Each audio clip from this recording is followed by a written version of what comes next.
Hello friends, welcome to my channel రాగా vlog. ఇవాళ నేను 5 నిమిషాలు అయ్యే పల్లి పచ్చి పులుసు పల్లి చారు రెసిపీ చూపిస్తున్నాను. సో ప్రాసెస్ స్టార్ట్ చేద్దాం. ఫస్ట్ దానికి ఇలా వేయించిన పల్లీలు తీసుకోవాలి. సో పొట్టు తీసుకోవాలి. ఇప్పుడు ఇవి ఒక మిక్సీ జార్లో వేసుకుందాం. తర్వాత ఇందులో వేయించిన ఎండుమిర్చి వేసుకుందాం. అయితే ఇవి చప్పగా ఉన్నాయి, కారం లేవు.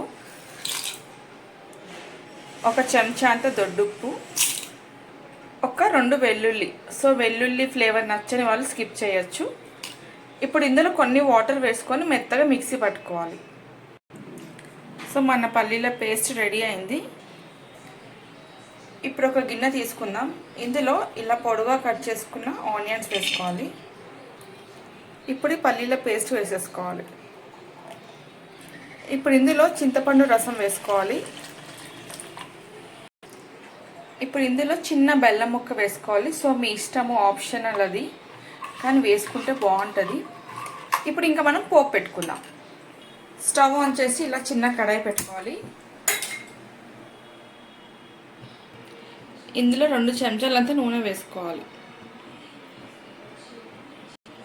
పచ్చి పులుసుకి కొంచెం నూనె ఎక్కువ ఉంటేనే బాగుంటుంది, అందుకే నేను 2 చెంచాలు వేసుకున్నాను. నూనె వేడైంది. ఇప్పుడు ఇందులో జీలకర్ర ఆవాలు, పచ్చిమిర్చి, ఎండుమిర్చి, వెల్లుల్లి, కొత్తిమీర, కరివేపాకు, ఇంగువ అండ్ కొంచెం పసుపు. సో పోపు అయింది. నేను స్టవ్ ఆఫ్ చేస్తున్నాను. పోపు ఇందులో వేసుకుందాం.